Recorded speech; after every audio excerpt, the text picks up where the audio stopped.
12. The 6 o'clock news starts right now. Nearly 2 weeks after her son's body was found on a ranch in far southwest Bexar County, a local mother wants answers. 18-year-old Anthony Luna disappeared back in August after he never came home from school. Japhanie Gray spoke with his mother. I said, have a great day, son. I love you. August 27th is the last time Sarah Trujillo saw her son, 18-year-old Anthony Luna, alive. She was dropping him off at KSAT High School where he studied engineering. When Luna didn't come home after school, Trujillo says she knew something wasn't right. She says she tried filing a missing persons report several times with the San Antonio Police Department. They just said he ran away. I'm like, no, not this kid. SAPD says because Luna was last seen outside of their jurisdiction, the Bexar County Sheriff's Office took on the case September 11th, 2 weeks after Luna disappeared. BCSO says Luna was last seen being picked up from Southwest High School by an unknown person in a black vehicle. December 4th, a rancher discovered Luna's remains on his private property in the 11,000 block of Kearney Road. Like, no, not my baby. Investigators say evidence places Luna around Loop 410 and Highway 90, but Sheriff Javier Salazar said it's unclear if he was alive at that time, leaving Trujillo with only memories. He would just give me that big old smile. She says she misses Luna's goofiness and kindness. He's just like, I got you, Mom. And she's heartbroken her son will never be the Marine he wanted to be. I need closure for him. I need answers. I want answers. I'm demanding answers. The investigation into Luna's death is still active and ongoing, but you can help investigators by sending in your tips. You can call BCSO directly. You can email your tips at bcsotips@bear.org, or you can call Crime Stoppers. That number is 210-224-7867. At the Bexar County Sheriff's Office, Japhanie Gray, KSAT 12 News. New at 6, more than 28,000 homes. That's the city's new target for preserving or producing affordable housing in the next decade. It's a number split between home ownership and rentals, and it's at the center of the city's new Strategic Housing Implementation Plan, or SHIP for short. City Hall reporter Garrett Berger tells us more about that plan, which the council approved today. So I'd like to say the SHIP is ready to set sail. In the works for a year and a half, the primary goal of the SHIP is to protect 95,000 vulnerable households in Bexar County, whether by finding ways to increase or subsidize their income or protecting or producing affordable housing options. The 28,000 unit goal, most heavily targeted toward the poorest residents, is the plan's centerpiece. It's definitely going to be challenging. I think it's pushing us to think a little more creatively of how we use the funding, new programs that we may need to utilize, but it's doable. The SHIP calls for 36 different strategies to meet its goals, and a lot of money, close to $3.4 billion for its housing target. But staff say by using $1.1 billion in locally controlled resources, the city and its partners can leverage the rest of the funding. Councilman Clayton Perry was the most wary, saying he wants to make sure the city's maximizing the use of other pots of money. So I'll support that with that proviso that each one of those things come back to the council for discussion and for an individual vote. Some speakers urged council to delay adopting the plan so there would be more time for residents to review the final version. Ultimately, council moved ahead. Now we'll see if their goals do too. Now, the SHIP is not just a city plan. Staff say the San Antonio Housing Authority, San Antonio Housing Trust, and Bexar County are partners in this, and they will also be adopting the plan. Reporting live, I'm Garrett Berger, KSAT 12 News. Thank you, Garrett. Not guilty by reason of insanity. That's the plea from a man accused of brutally murdering a woman and her daughter more than 3 years ago. 53-year-old Casey Marshall waived his right to a trial in the 379th District Court. Andrea Gonzalez and her 11-year-old daughter, Azariah, were both found beaten to death in their home back on March 17, 2018. Judge Ron Ronhell reviewed 2 psychological evaluations from different doctors that certified Marshall was insane at the time of the crime. Judge Ronhell granted the insanity plea. The family of the victims not happy with the outcome of this hearing. There's no justice today. If there was any justice in this world, I would be attending your execution and not this circus, which accomplishes nothing. A final legal review of the psych evaluations will be done in a hearing on January 18th. San Antonio police looking for suspects in connection with a deadly shooting on the east side of the city overnight. Officers responding to the 1300 block of Hayes around 1 this morning. That's after getting a call for the shooting. They say several people had left a bar and they were hanging out on the corner there when someone began firing. A woman in her 30s was hit in the head. Police found her lying in the street. She died there at the scene. Officers say they don't have a lot to go on here and no arrests have been made. It looks like a whole lot of effort going to waste for 4 teenagers trying to get away from the law. San Antonio police say they were caught in a West Side neighborhood hiding behind and under a house on Loma Park Street. It's not far from St. Mary's University. But as Katrina Weber reports, that evading arrest charge may be the least of their worries. San Antonio police lend a hand to a teen caught in a tight spot, but he and 3 of his friends are still in a jam, facing charges in connection with the events of a wild night, a gun battle, and police chase. It ended around 1 this morning in the 200 block of Loma Park Street, where a neighbor fired shots after seeing them hiding in his backyard. Officers still had to send up a drone and send in a dog to get them out. Although San Antonio police made those arrests, they say this whole thing actually started in Kirby. They believe those 4 suspects were involved in a gun battle with people in another car there, then led Kirby police on a chase. That started around 9 last night. Kirby police later called off their chase and called San Antonio police for help. Using their helicopter, SAPD spotted the car with the teens, which they say was stolen, and went after it. Those 4 suspects tried to run and even hide, but none of it worked for them. Katrina Weber, KSAT 12 News. It certainly looks like a break-in with a strategy. Video shows how a man carefully shattered a glass door to burglarize a local restaurant. Take a look here. According to Leon Valley Police, the Filipino restaurant, market, and bakery Sari Sari was broken into around 2:30 this morning. Now watch here as the man carrying an object in his hand. He walks up to the door, his face partially covered. You see he then drops down there on the ground, uses that object to shatter the glass door, and easily pushes his way through without setting off the alarm. The owner, Camille de los Reyes, says that the alarm did not go off until that man later walked out the back door with his hands full. He found our safe, so that was in a whole nother room in a different place that we don't have cameras on, so I'm not sure how that happened. But once you find it, it's out there. So he grabbed that, and as soon as he found that, I guess he felt like he was golden, so he left after that. Leon Valley Police say no arrests have been made, and while the owner admits the morale is a little shaky at Sari Sari after this, they are thankful for the support of those dining in and sharing their messages of support online. Abortion rights activists dealt another setback by a U.S. Supreme Court justice. Today, Neil Gorsuch sent a case challenging the state's abortion law to the 5th U.S. Circuit Court of Appeals. That's the same conservative court that previously let the ban stay in place. Last week, the High Court also decided to keep the law. Legal experts believe the Circuit Court will likely send the case to the Texas Supreme Court. That could take months and might not come before the next summer, when the Supreme Court's expected to issue an opinion on a separate case out of Mississippi directly challenging the landmark abortion case of Roe versus Wade. Brain fog. It's often a side effect of COVID-19, and it can be a long-term issue, impairing your ability to think clearly or remember or focus. Now, prior to COVID, oncologists were already working on a treatment for this because their patients undergoing chemotherapy for cancer also suffer from it. Ursula Perry shows us how music therapy might help clear the mind. Music as medicine.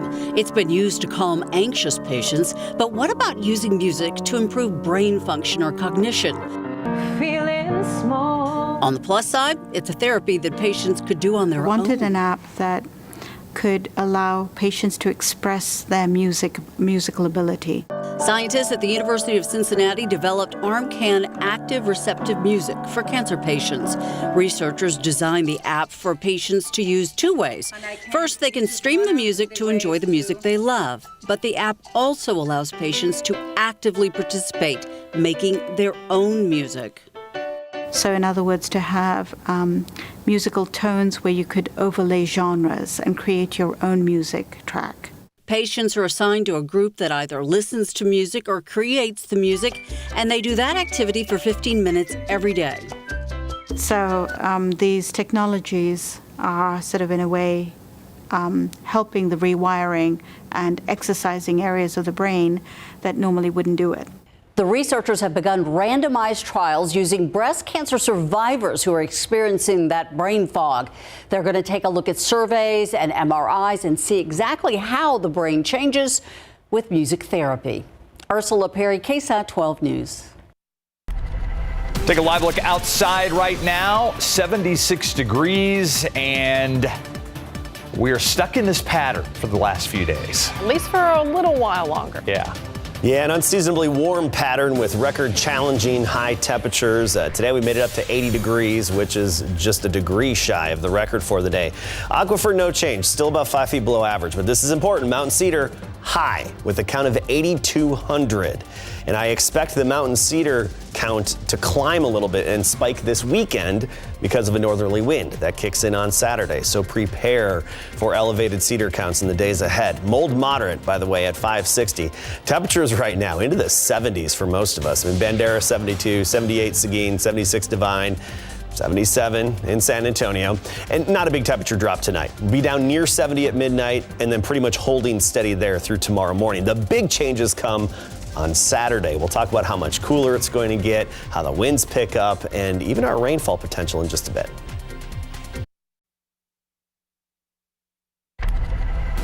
We have all these memories and we have all these reminders, but what do?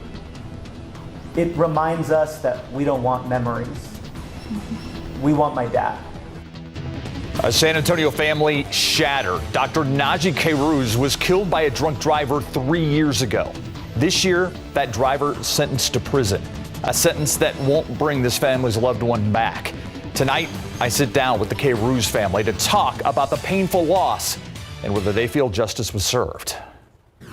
It's been about a year since the COVID vaccine was made available. Tonight on the Night Beat, why the death toll is rising at a faster rate and the importance of getting vaccinated. As many people plan to travel for the holidays, they will have lots of company. AAA forecasts a major increase in travel from last year. Yeah, our Samuel King joins us now. Sam, more than 8 million Texans may hit the road soon. And I guess, you know, when you drive 35, you can believe that. Yeah, about 6 million of them will be on 35. Yeah, on I-35, just between San Antonio and Austin. Yes, a 27% increase in land travel from last year. Air travel expected to be up too, Stephen Meyer, as people feel more comfortable making a trip this year. If you do decide to head out on the roads, Joshua Zuber with AAA Texas says with so many other travelers expected this year, when you go is as important as how you plan to get there. Travel volume is lighter. Travel volume typically lighter in the morning time, you know, before or after rush hour. And then really traffic typically builds throughout the day as you get into the afternoon and evening time, right? Especially those days leading right up to the holidays, such as Christmas and New Year's. Along with making sure your vehicle is prepped and having a plan for when to call it a day while driving, you should also check for any COVID restrictions at your destination, especially in light of the emergence of the Omicron variant. You've got to make the decision that's right for you, and that does look different for everyone. So AAA recommends following CDC guidance, again, which at this point indicates it is safe for fully vaccinated individuals to travel, but you'll still want to check ahead. One other factor this year, increased gas prices, but Zuber says that usually doesn't stop people from making road trips. You know, they may think of ways to save money when they're on a road trip. So that may mean dining out fewer times or maybe at less expensive restaurants, as well as maybe picking less expensive accommodations as well as other activities. And AAA says Texas continues to have the lowest gas prices in the country. That's something. And the San Antonio region has the cheapest gas among the state's major metro areas. That trend continues as well.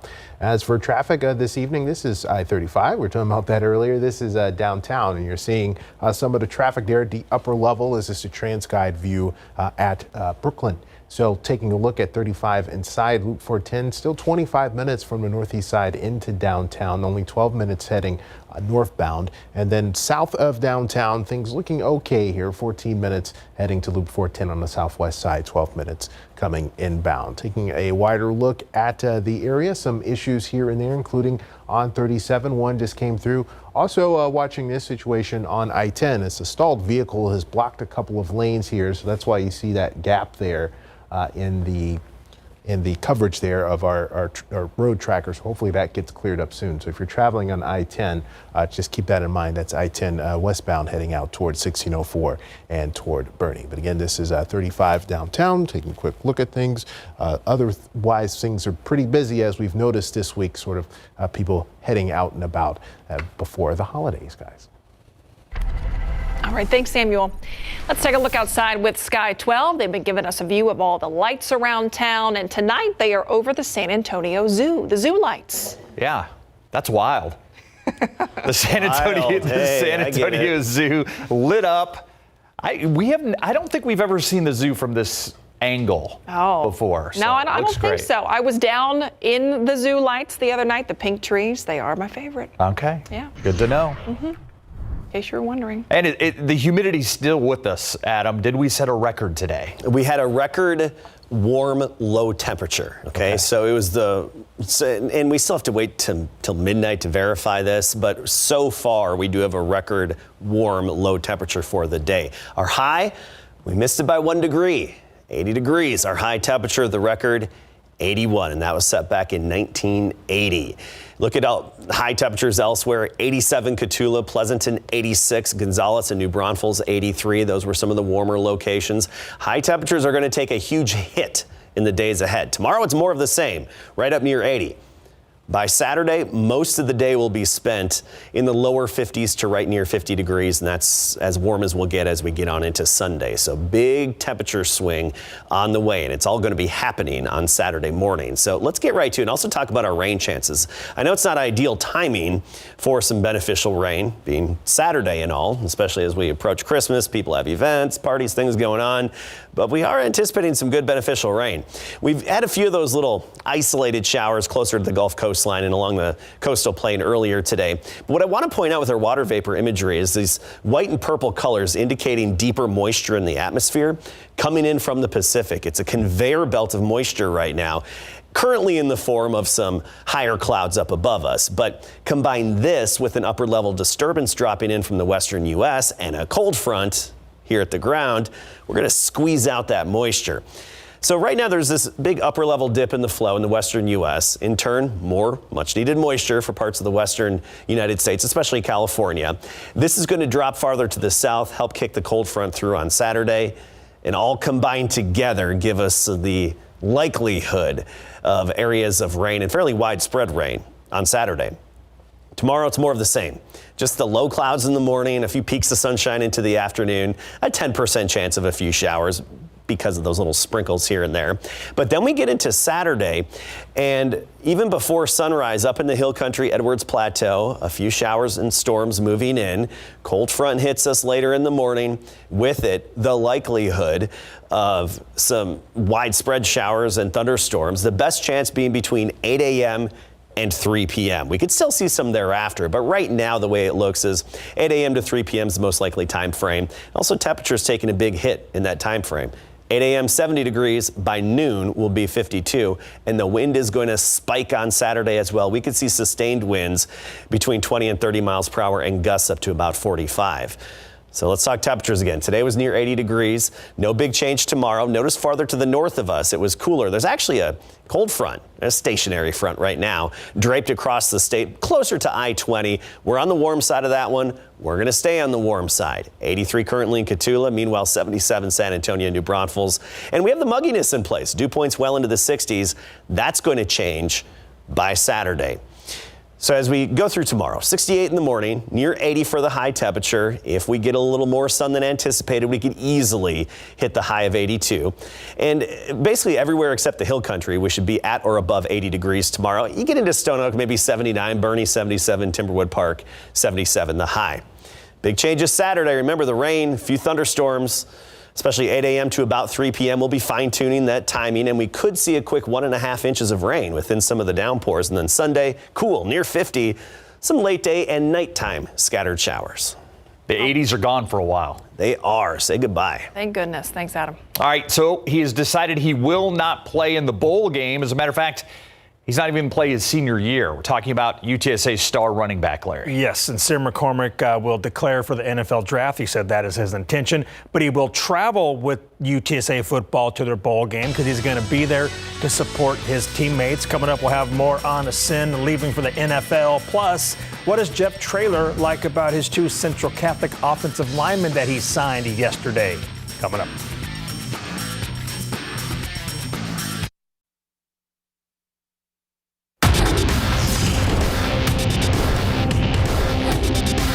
It's crazy, it's my last one, and it's with my little brother, so it can't be no better than that.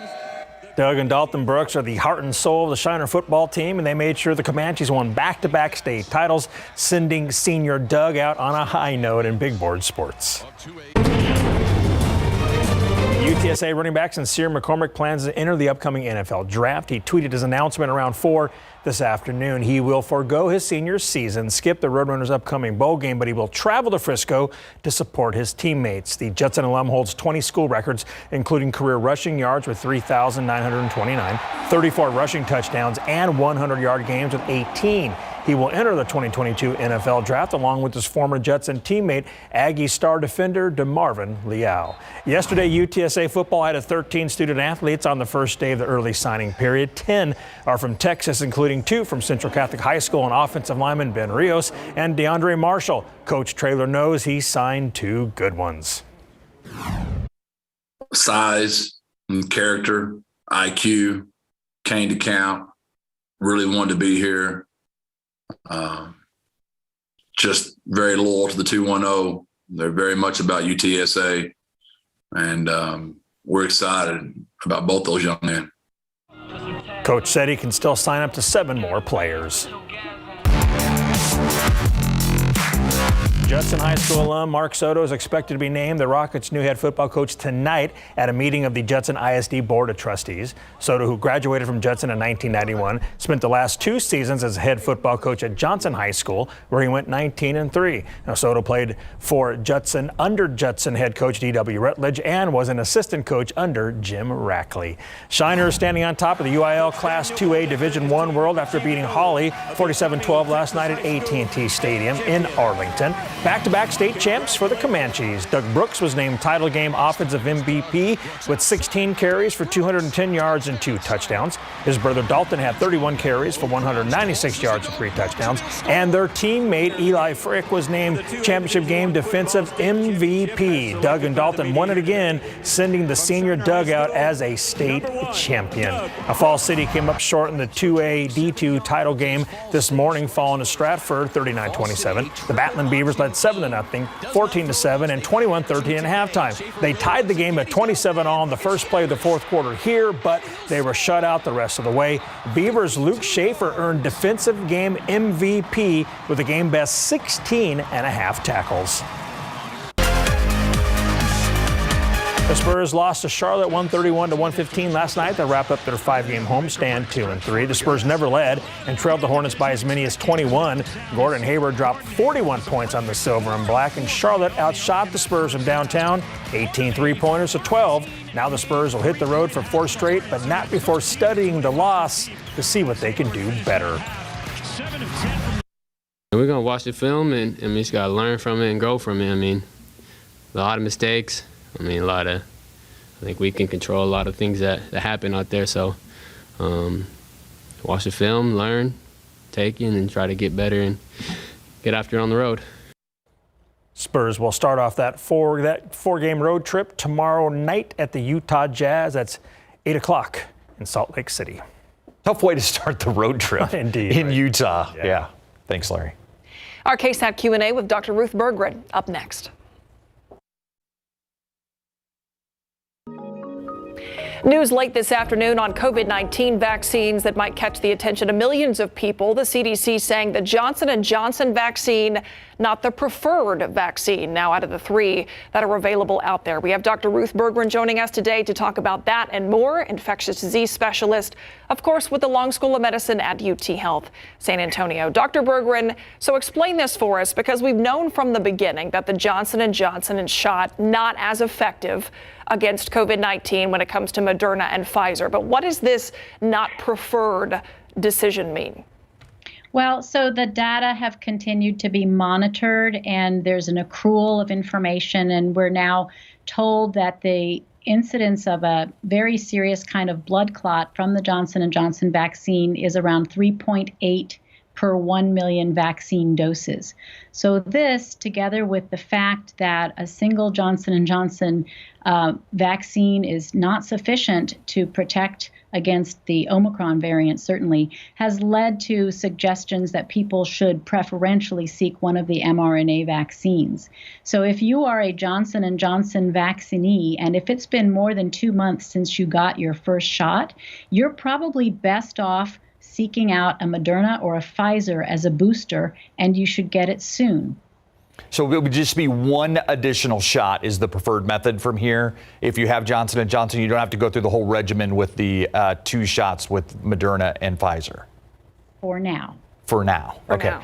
What do we know about Omicron? I mean, the feeling the last time we talked is that it is more contagious, but perhaps less severe. Is that still what you're seeing? And just how contagious are we talking about? Right. So it's more than a feeling. There are data that suggest that it's at least twice as infectious. And so this is not a new virus. I want to make that clear. I think some people are a little bit puzzled because the name is different, right? It's not Delta anymore, it's Omicron. It's the same SARS-CoV-2 virus, but this one has a whole bunch of mutations in it that makes it wilier and sneakier, if you will. More people can get infected from one person than from the Delta, which was already pretty infectious. You know, you're talking about people getting booster shots. So talk about the effectiveness of the booster at this point when it comes to Delta, Omicron. What's the difference between just getting that second shot from Pfizer or Moderna and then having this third one? Right. Well, because of all these mutations and changes in the Omicron version of the SARS-CoV-2 virus, the 2 shots are no longer enough to effectively protect you from getting infection. So you need a booster, and it's very clear that within a couple of days of getting that booster shot, you have a surge in the amount of protective antibodies that you make.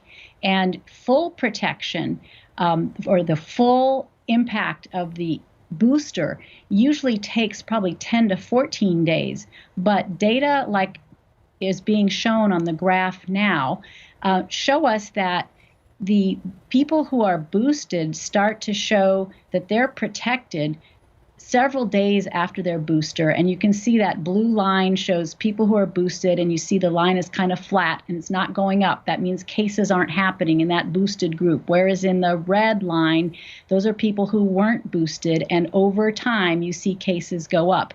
And it's important to notice that those 2 lines really start to diverge after about 7 days. So if you're thinking about how long do I wait after my booster before I'm more protected, it would be at least 7 days, but full benefit of the boost is probably going to be seen more like at 10 to 14 days. How concerned are you about a surge with the holidays upon us?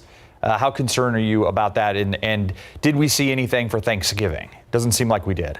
No, not much happened after Thanksgiving, but the difference between the Thanksgiving holiday and the Christmas holiday that's coming up is the emergence of the Omicron. And we know that Omicron has arrived in San Antonio. That's been well reported, and it's been in San Antonio since at least November 27th. And what we're seeing, looking in other parts of the country and other parts of the world, is that once the Omicron takes hold, because it has higher infectiousness, it takes over and overtakes the Delta. So for this reason, we can expect a surge in cases in the unvaccinated people and in the unboosted people. So people need to go out and get boosted.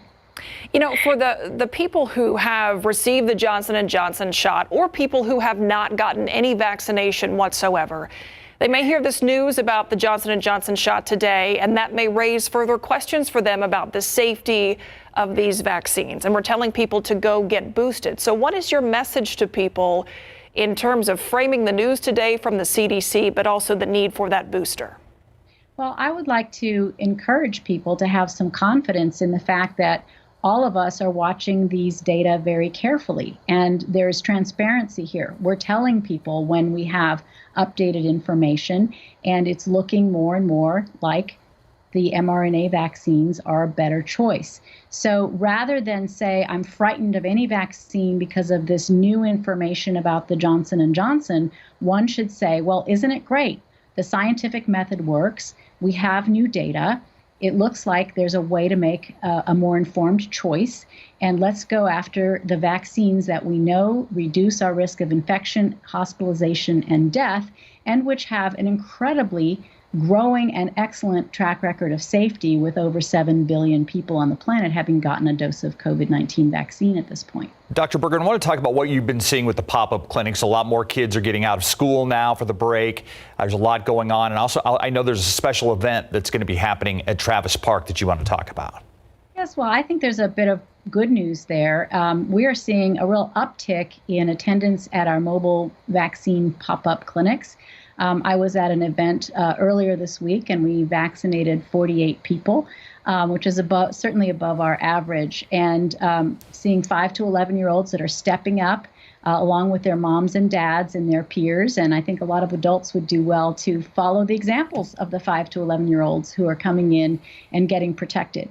And I would like to share with everyone, if we can show the graphic, about this event that's available on December 22nd. It's called Miracle at Travis Park. It's a free vaccination clinic at which the Pfizer vaccine first, second, third doses will be available. Boosters are available.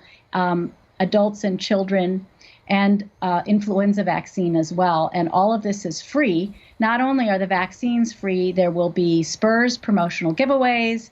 Via Transit will have a no-cost bus transportation, and it's a great opportunity to go and have some fun as a family and get people protected. Great idea. Miracle at Travis Park with the Spurs. It is next, I think it's next what? Wednesday? The 22nd?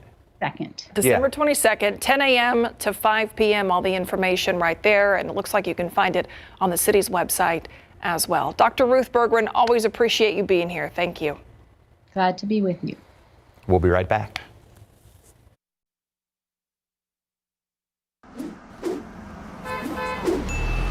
Welcome back. Some construction reminders this evening. This Loop 1604, the alternating lane closures between I-10 and Bandera Road running through next week. This week, we'll see if that does get extended through next week as that project continues. Also on the north side, between 281 and 1604, you'll have your lane closures, including on Blanco Road one more night, or maybe 2 more nights here, 11 to 5 a.m. So keep that in mind if you are traveling in that area, or if you live in that area, you might hear some noise.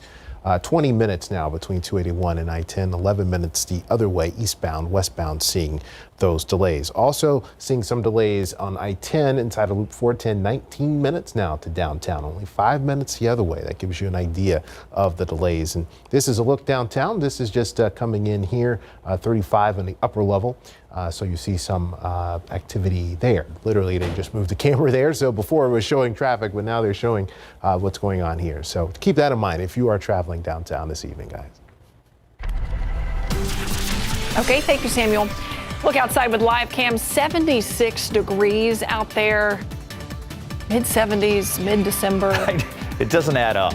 No, it doesn't. But, you know, we'll be wanting it to be this temperature probably this time next week. Well, just get ready for Saturday. I know a lot of people have plans on Saturday. It's going to be a lot cooler, windy, and rain likely. Let's take a look at our temperatures. They'll be going from near 80 and in the lower 80s tomorrow, down into the 50s for highs this upcoming weekend.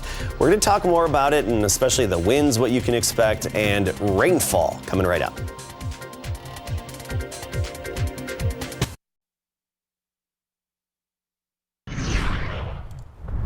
All right, you know what day it is? Thursday. Excuse me? Thermometer Thursday. What was that again? Yeah, there you go. All right. Take it away. Take it away. We know that the temperature's not usually this warm this time of year. No, we are running well above average, and we're in line for a record warm low temperature for the day. We missed the record high by 1 degree, topping out at 80 degrees officially in San Antonio. One more warm day like this, and then the strong cold front on Saturday changes everything, and pretty abruptly as well. Rainy, cold, and windy for the first part of your Saturday. In terms of the rain chances, we've only have about a 10% chance again tomorrow, so a few stray sprinkles here and there, brief light showers, especially east of I-35. Saturday, we're up to 70%. Late Sunday and Sunday night, we're at 40%, which some of that activity could linger even on into Monday morning. So I know it's not the best timing for good rainfall, but we need the moisture, and it looks like we're going to get it, and we'll get some much needed rainfall. All right, let's take a look first at the overall pattern. We've got the clouds streaming in up above us from the Pacific. That's some Pacific moisture that's going to really become stronger and thicker, and we're going to tap into that once our cold front hits us on Saturday and we get some upper level support as well. This dip in the upper level flow, it has brought some good moisture to parts of the western U.S. today and even yesterday as well. This is going to peel off basically and turn into its own circulation and move its way through our neck of the woods throughout the weekend. So a combination of the cold front, that Pacific moisture, this upper disturbance, and the mugginess we have in place from the Gulf moisture. Dew points now in the 60s. It's all going to combine to wring out some rainfall from the clouds. So let's talk about our FutureCast. Tomorrow, more of the same, fairly gray, a few hit or miss little sprinkles, mainly along the coastal plain east of I-35 and between I-10 and I-35. Saturday morning, I'm thinking mostly between about 8 a.m. and 3 p.m. for San Antonio. We'll have some passing showers and thunderstorms, some rumbles of thunder here and there. Where we have those, we'll have some of the heaviest rainfall. Within the heaviest rainfall, we could see a quick inch to inch and a half of rain. Also, temperatures falling quickly. We'll be around 70 degrees at 8 a.m., but then by noon, we're down closer to 50 degrees. Not only that, the wind picks up. Take a look at our forecast here. By 9-10 a.m., that's when the strong winds hit San Antonio. And at that point, we'll see some gusts around 40 to 45 miles per hour, maybe even a rogue 50 mile per hour gusts. And these are non-thunderstorm gusts. These are just from the strong cold front that's going to be hitting us on Saturday. So let's talk temperatures. Right now, 77 degrees. A dew point is 66. Muggy outside. You see those dew points, 70 degrees and in the 60s. That gets cleared out for the weekend. Once that cold front hits, the humidity's gone, and it's not going to come back quickly. Actually, next week is looking very pleasant and agreeable. A lot of sunshine, comfortable temperatures, and a lack of humidity. The transition comes on Saturday. Some 60s in the hill country right now, 70s pretty much everywhere else. And tomorrow we'll start the day at 68 degrees, make it up to near 80 for the high temperature. We could even hit the record high of 82. And then Saturday, most of the day down near 50 degrees. Sunday, that's as warm as we'll get it at 50. And then some widely separated late day showers, even nighttime showers Sunday into early Monday. Next week, pleasant, comfortable, near 70.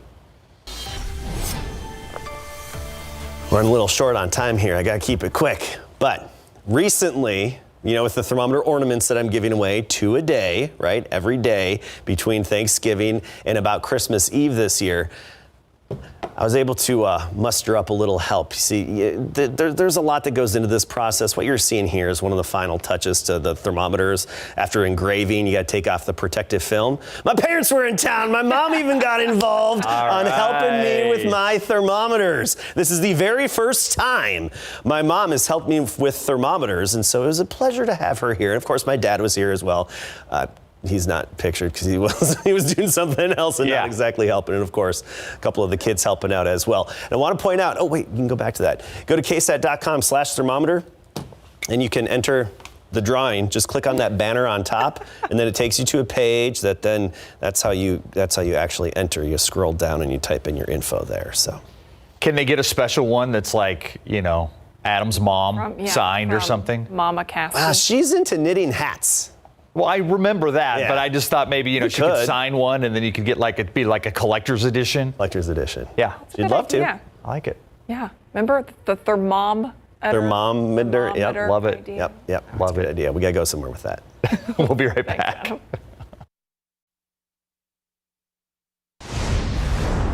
A lot of Americans came to realize they didn't like their jobs in the last several months, and they quit. And that looks like that may continue. A survey of close to 1,000 workers by website Best Colleges shows what's been dubbed the Great Resignation is poised to continue next year. More than a third of the respondents said they plan to change, or at least consider changing, their jobs in 2022. Even if you already did that, chances are good that you could do it again. 69% of those who made a change this year say they plan to make another move next year. We'll be right back.